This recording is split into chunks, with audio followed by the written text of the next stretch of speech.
एक ऐसा अंतर्राष्ट्रीय ख्याति प्राप्त मानव जो गुरु प्रेरणा से पिछले 20 वर्षों से वानप्रस्थ जीवन जीते हुए 24 घंटे मानवता की सेवा में संलग्न है। एक ऐसा मानव जो अभी राष्ट्रीय, अंतर्राष्ट्रीय टीवी चैनलों पर 7,500 एपिसोड के माध्यम से सनातन सत्य, आत्मविज्ञान एवं पुनरुत्थान, व्यवहार एवं निश्चय जगत के जीवनोपयोगी विषयों पर हृदय स्पर्शी प्रवचन कर चुका है। उस मानव का नाम है महात्मा उपासक प्रोफेसर डॉक्टर सोहन राज तातेड़। प्रोफेसर तातेड़ द्वारा योग, दर्शन, शिक्षा विषयों पर रचित पीएचडी स्तर के 250 शोध ग्रंथ भारत के 100 प्रतिष्ठित विश्वविद्यालयों में शोधार्थी पढ़ रहे हैं तथा वे सभी शोध ग्रंथ वहां की सेंट्रल लाइब्रेरियों में उपलब्ध हैं।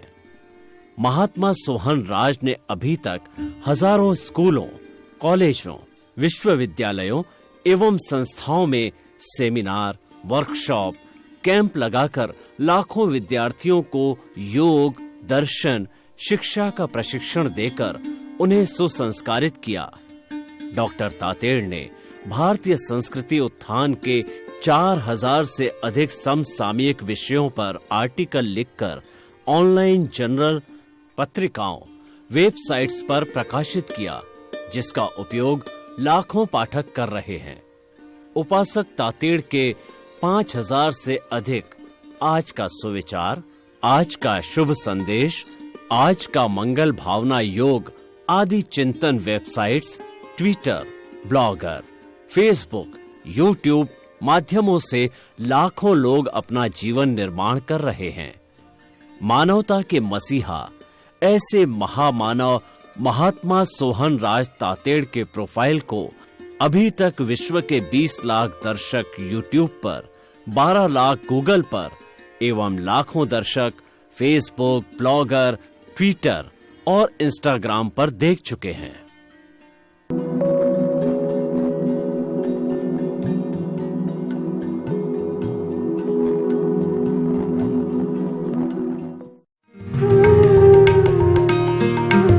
आइए, सुनिए, देखिए, समझिए सनातन सत्य।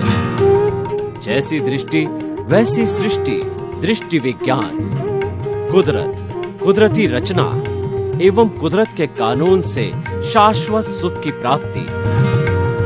जोधपुर के परम पूज्य महात्मा उपासक प्रोफेसर डॉक्टर सोहन राज तातेड़ के निर्देशन में सनातन सत्य, जैसी दृष्टि वैसी सृष्टि, दृष्टि विज्ञान।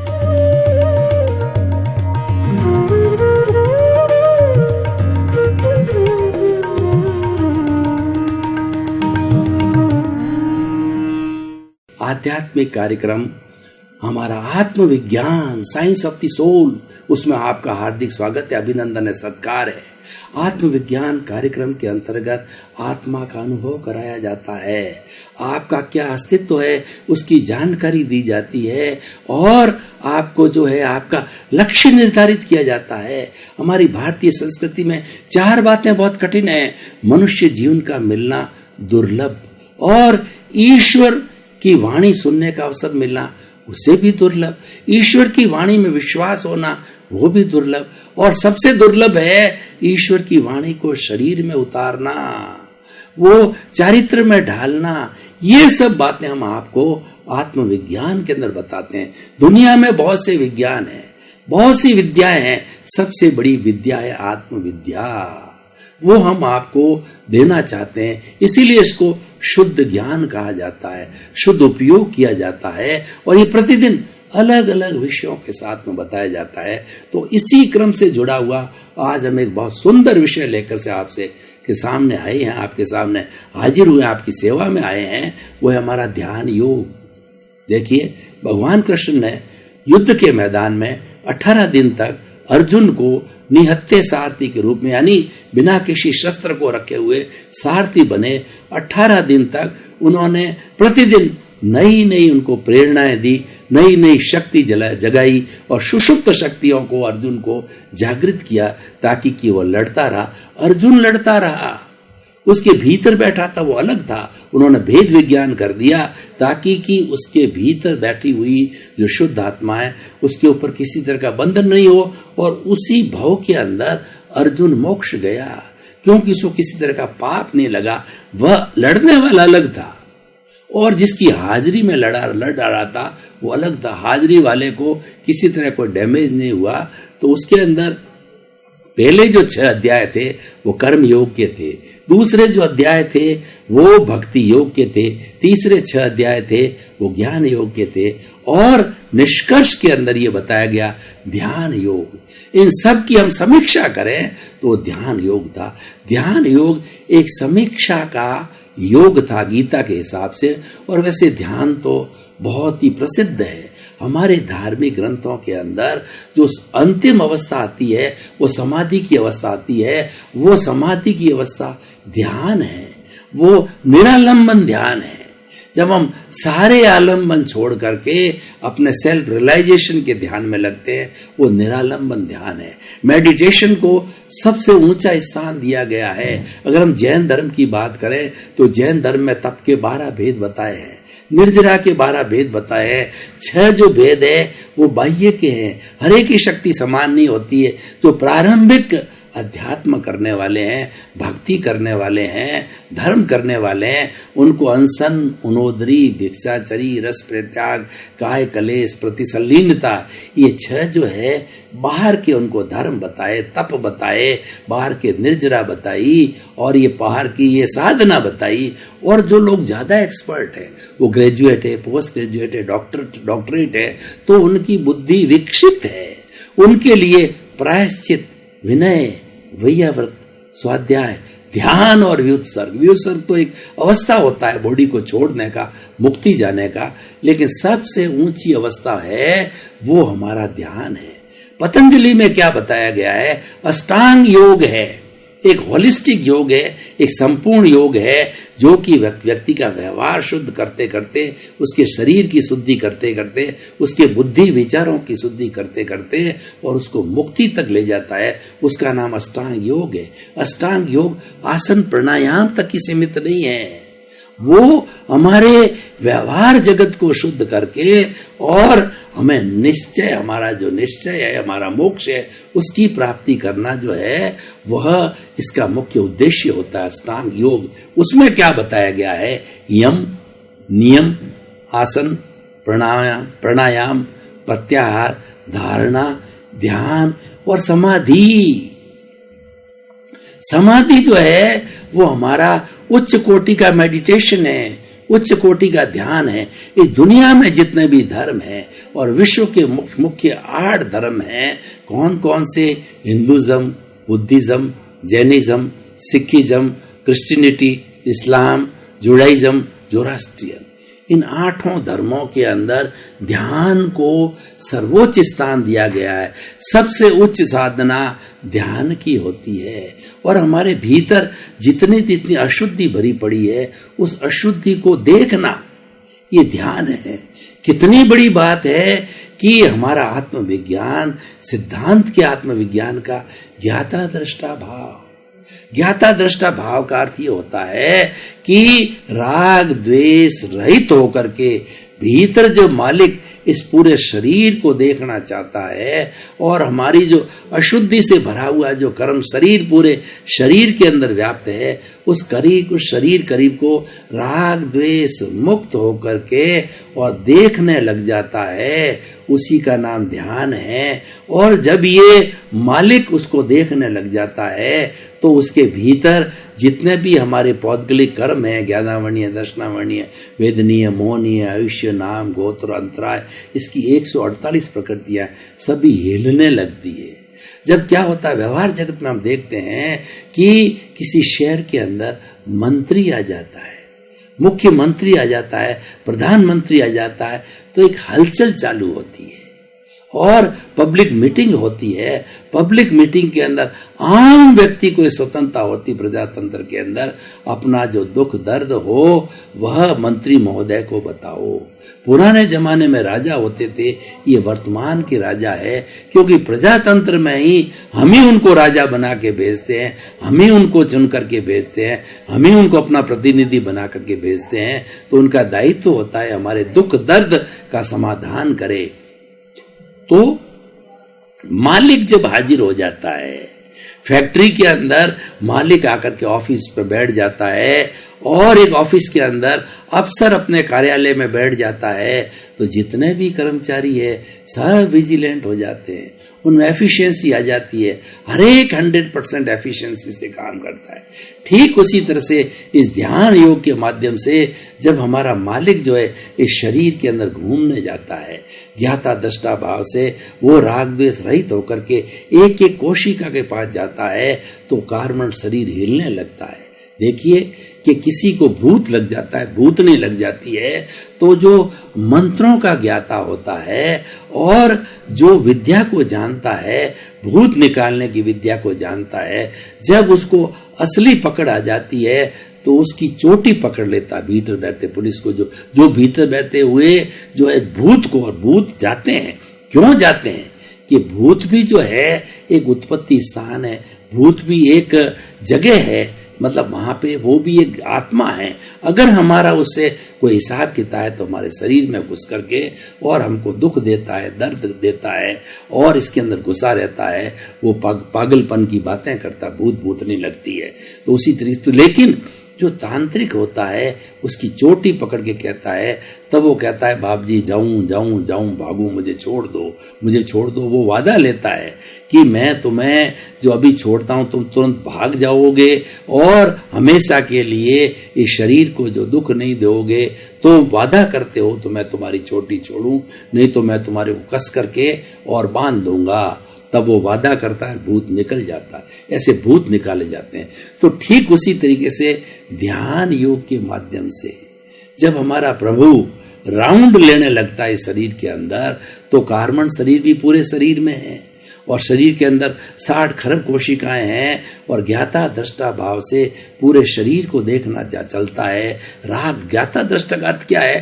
राग द्वेष मुक्त होकर के वह शरीर में जितनी अशुद्धि पड़ी है उससे हमारा मालिक जो है न किसी से राग करता है, न किसी से द्वेष करता है। समता भाव से देखने और जानने की योग्यता के साथ में मात्र ज्ञान ने देखने लगता है, तो जो भूत बैठा है, हमारा कार्बन शरीर है, जो कर्मों का पुलिंदा है, वह शिथिल हो जाता है और भागने लग जाता है। ध्यान योग एक बहुत बड़ी तपस्या है। मैं आपको उदाहरण देता हूं कि जैसे हमारा ये शरीर है एक भगोले की तरह है। हमारे पास में दूध है, उस दूध को गर्म करके उसमें चीनी मिला करके हम पीना चाहते हैं, तो गर्म कैसे होगा? वो अग्नि पर डालने पे होगा।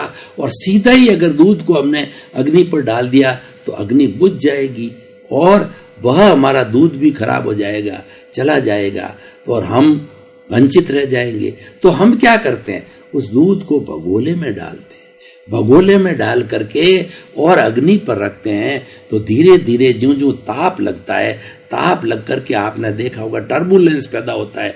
छोटी छोटी बूंद के जो परमाणु हैं ऊपर आते हैं, 1 2 4 5 10 100 1000, और वो सारे जो है वो बुदबुदाते हुए जो ऊपर आते हैं उसको टर्बुलेंस बोला जाता है। और धीरे धीरे वो परमाणु अपनी जगह छोड़ते हैं, तो वह उसकी जगह गर्मी घुस जाती है, उसकी जगह टेम्परेचर घुस जाता है, उसकी जगह हॉटनेस घुस जाती है।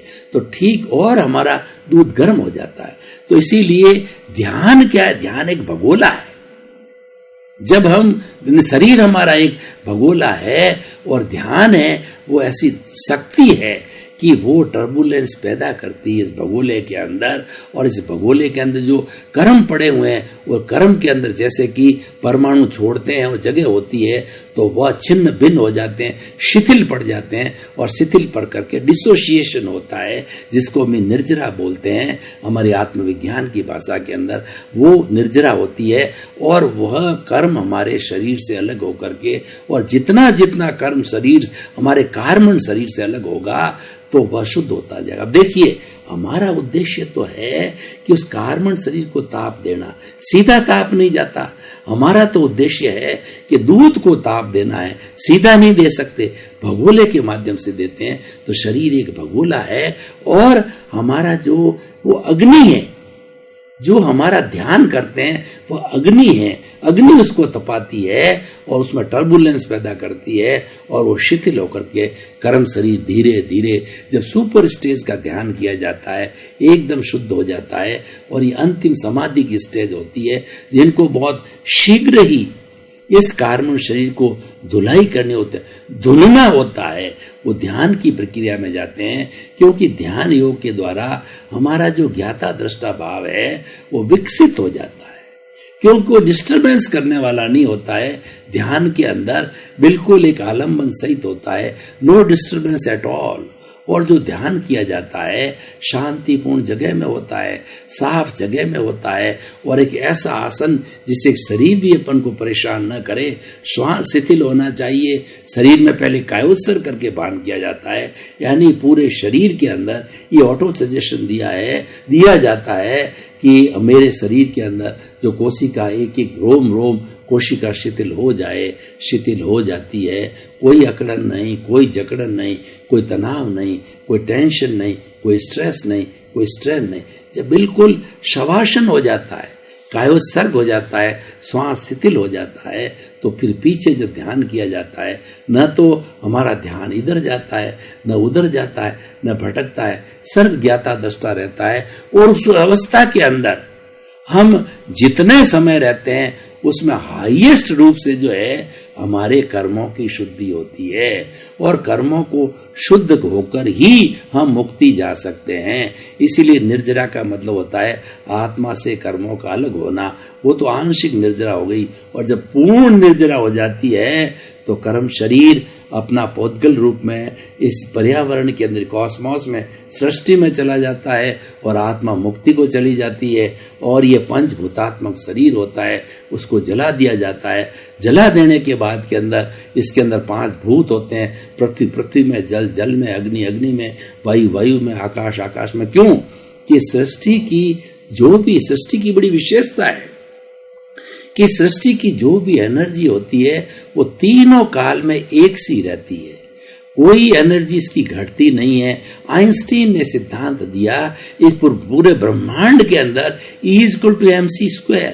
ई का मतलब ये एनर्जी, पूरे ब्रह्मांड की कोई भी एनर्जी आज से युगों युगों पहले थी, आज भी इसके अंदर वही एनर्जी है, कोई घटती बढ़ती नहीं। E=mc²। m का मतलब मास, जितनी वस्तुएं, जितने शरीर, जितने पुद्गल इसके अंदर है वो उसकी मात्रा, m उसकी मास होती है, mc²। E=mc²। c एक कांस्टेंट है, और उससे क्या होता है इस सृष्टि के अंदर एनर्जी वही होती है, उसका रूपांतरण होता है, ठोस द्रव में बदल जाता है, द्रव गैस में बदल जाती है, गैस जो है पुनः वापस ठोस में बदल जाती है। एक एनर्जी दूसरे एनर्जी में बदलकर हमारे पास जो टीवी के चित्र आते हैं वो क्या है, ये सारी वाइब्रेशंस है। हम बोलते हैं तो हमको जो ऑडियो सुनाई देती है ये वाइब्रेशंस है, और हम मोबाइल से जो बात करते हैं देश में विदेश में, ये वाइब्रेशंस के आधार के ऊपर ये सारा आविष्कार हुए हैं। ये पूरी सृष्टि ये वाइब्रेशन से भरी हुई होती है। ऐसा बताया गया है कि एक परिंदा भी जब इस सृष्टि के अंदर पर मारता है तो पूरी सृष्टि हिलती है। हमारा मोबाइल का स्क्रोल देखो, स्क्रोल को धक्का देते हैं कितना तेज भागता है, क्योंकि ये सारा सापेक्ष है और ये पूरा जुड़ा हुआ है। इसलिए हमारा जीवन सापेक्ष है। 84 लाख जीवा योनियों का जीवन सापेक्ष है। वो अकेला कुछ भी नहीं कर सकता, एक दूसरे के सहयोग से ही काम चलता है। परस्परोपग्रो जीवाना। तो हम बात करे थे ध्यान योग की, बहुत सुंदर योग है। अब हम इसके निष्कर्ष पर आते हैं कि आखिर हम ध्यान योग की इतनी चर्चा करते हैं, इतना हमारे धार्मिक ग्रंथों में कहा गया है, तो ध्यान के लिए तो मैं पहले ही बता दिया है, कोई चीज का ध्यान नहीं रखोगे तो बिगाड़ होगा। टीचर को टीचर का ध्यान रखना पड़ेगा, गृहिणी को गृहिणी अपने काम का ध्यान रखे, और माता पिता अपने बच्चों का ध्यान रखे। हर एक को अपना अपना जैसी ड्यूटी है, दायित्व है, ध्यान। और आप गाड़ी चला रहे हो, ध्यान नहीं रखोगे तो एक्सीडेंट हो जाएगा। अगर आपका आमदनी कम है, खर्चा ज्यादा कर दिया, ध्यान नहीं रखोगे, आप पे कर्जा चढ़ जाएगा और आप तकलीफ में आ जाओगे। इस तरह से ध्यान योग तो हमारे बाह्य जगत में कितनी आवश्यकता है ध्यान की, तो भीतरी जगत में तो उससे ज्यादा इसका उपयोग होता है। क्योंकि भीतरी जगत के अंदर अगर उच्चतम साधना करनी है, किसी को उच्चतम डिग्री पीएचडी की लेनी होती है, तो उसको बहुत पढ़ना पड़ता है, बहुत ज्ञान को एकत्रित करना पड़ता है, अपनी बुद्धि को सुपर बनाना पड़ता है, इंटेलेक्चुअल होना पड़ता है। तो आध्यात्मिक क्षेत्र में हमारे आत्मविज्ञान के अंदर सुपर बनने के लिए ध्यान सबसे बड़ा माध्यम है। और ये ध्यान एक भावक क्रिया है। ध्यान को जो है प्रैक्टिकल रूप में ये बताया गया है कि अगर हम प्रवचन दे रहे हैं और वर्तमान में जी रहे हैं और हमारा ध्यान प्योरली प्रवचन के अंदर है, तो ये सबसे बड़ा ध्यान है। क्योंकि आप सबसे बड़ा ध्यान कौन सा है कि प्रेजेंट में रहना, न तो फ्यूचर में जाना, और न जो है हमारा मतलब हमारा भविष्य के अंदर जाना, न तो फ्यूचर हो न पास्ट हो, सिर्फ प्रेजेंट के अंदर हो। इसलिए कहा गया yesterday has gone away, tomorrow never exist, कल कभी नहीं आता। The moment of the present is with us to do something. What is to do? ध्यान रखो, भावक क्रिया करो कि आप हर वक्त वर्तमान में जियोगे तो आपका विकास ही विकास है। और हम वर्तमान में जीते हैं तो सबसे बड़ी बात क्या है, हम राग द्वेष से मुक्त होते हैं, क्योंकि हमारा चिंतन वर्तमान में रहता है। और राग द्वेष कब पैदा होता है कि हम वर्तमान से चूक करके भूत भविष्य में जाते हैं, तब राग द्वेष खड़ा होता है। ये अच्छा है, ये बुरा है, ये लाइकिंग है, ये डिसलाइकिंग है, ये भोजन अच्छा नहीं, स्वादिष्ट नहीं है, ये खारा है, ये मीठा है, ऐसा है, वैसा है। ये सारा राग द्वेष पैदा होता है और वही दुख का कारण होता है, वही कर्म बंधन का कारण है, वही अशुद्धि है। और दुनिया में जितना भी जो है बुराई पैदा करने वाला है, मात्र एक चीज है। किसी भी चीज के अंदर कोई बुराई नहीं, न तो सृष्टि में बुराई है, न हमारी नेचर माँ के अंदर है, न ब्रह्मांड के अंदर है, न 84 लाख जीवा योनि में। सिर्फ जिसके भीतर ये राग द्वेष है, और वो राग द्वेष तो जड़ में पदार्थ में हो ही नहीं सकता, क्योंकि जड़ पदार्थ तो राग द्वेष को जनरेट नहीं करता है। जनरेट करने वाला है चेतन तत्व है, क्योंकि सुख दुख की अनुभूति वो करता है, संवेदना वो करता है, और संवेदना से जुड़ा हुआ राग द्वेष होता है, अहंकार होता है। यही सबसे बड़ा दुख का कारण है। और सभी धार्मिक ग्रंथों में और ध्यान की पराकाष्ठा में क्या बताया गया है, हम जब ध्यान करते हैं तो धीरे धीरे हमारा अहंकार शून्य होता है और ध्यान करने से अकर्ता भाव आता है। हम जो निष्काम कर्म की श्रेणी में जाते हैं, हम प्रज्ञा चक्षु बनते हैं, हम स्थित प्रज्ञ बनते हैं और हमारे जीवन का विकास करते हैं। तो भाई और बहनों, दर्शकगण, श्रोतागण, ये जो ध्यान योग है बहुत ही पहुंचे हुए लोगों के लिए है। जो लोग सुपर क्लास के अंदर है, जो लोग ऊपरी क्लास है, उसके लिए हम आत्मविज्ञान में सभी तरह के विचार देते हैं। छोटे व्यक्ति के लिए कर्म योग देते हैं। जो कुछ नहीं जानता, वो कहता है मैं तो कुछ नहीं, ABCD नहीं जानता धर्म, तो हम उसको भक्ति मार्ग देते हैं कि तुम अपने आप को समर्पित हो जाओ।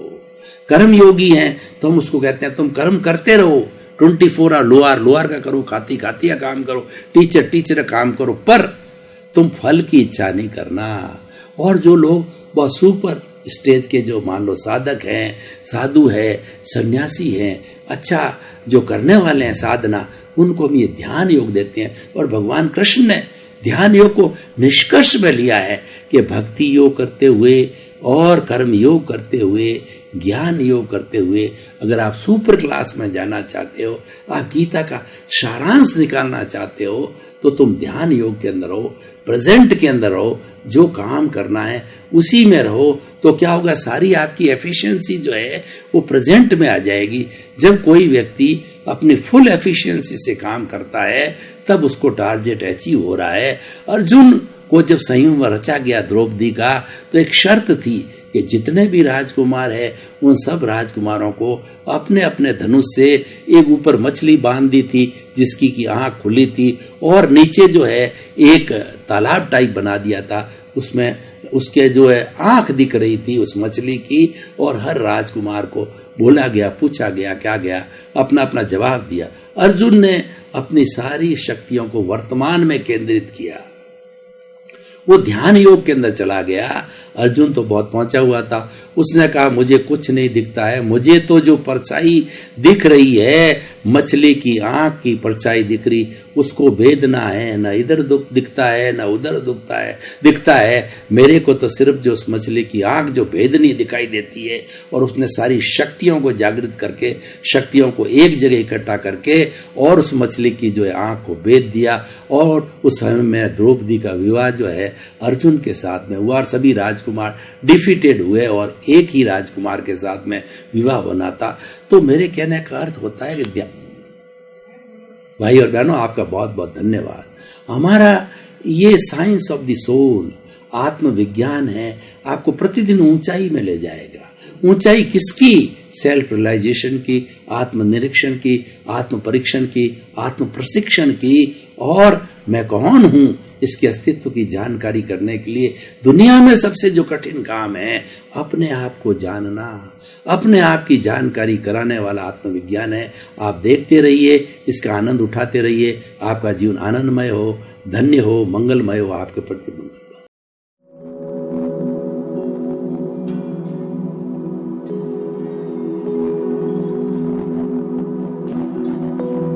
एक ऐसा अंतर्राष्ट्रीय ख्याति प्राप्त मानव जो गुरु प्रेरणा से पिछले 20 वर्षों से वानप्रस्थ जीवन जीते हुए 24 घंटे मानवता की सेवा में संलग्न है। एक ऐसा मानव जो अभी राष्ट्रीय, अंतर्राष्ट्रीय टीवी चैनलों पर 7,500 एपिसोड के माध्यम से सनातन सत्य, आत्मविज्ञान एवं पुनरुत्थान व्यवहार एवं निश्चय जगत के जीवनोपयोगी विषयों पर हृदय स्पर्शी प्रवचन कर चुका है। उस मानव का नाम है महात्मा उपासक प्रोफेसर डॉक्टर सोहन राज तातेड़।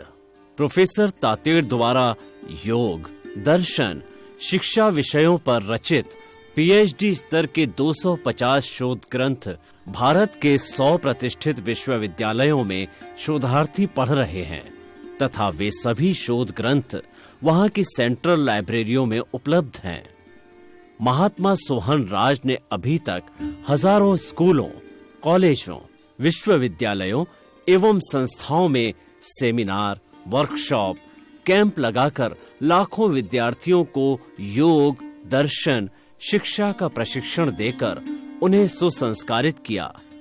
डॉक्टर तातेड़ ने भारतीय संस्कृति उत्थान के 4000 से अधिक समसामयिक विषयों पर आर्टिकल लिखकर ऑनलाइन जर्नल, पत्रिकाओं, वेबसाइट्स पर प्रकाशित किया, जिसका उपयोग लाखों पाठक कर रहे हैं। उपासक तातेड़ के 5000 से अधिक आज का सुविचार, आज का शुभ संदेश, आज का मंगल भावना योग आदि चिंतन websites, Twitter, blogger, Facebook, YouTube माध्यमों से लाखों लोग अपना जीवन निर्माण कर रहे हैं। मानवता के मसीहा ऐसे महामानव महात्मा सोहन राज तातेड़ के प्रोफाइल को अभी तक विश्व के 20 लाख दर्शक यूट्यूब पर, 12 लाख गूगल पर एवं लाखों दर्शक फेसबुक, ब्लॉगर, ट्विटर और इंस्टाग्राम पर देख चुके हैं।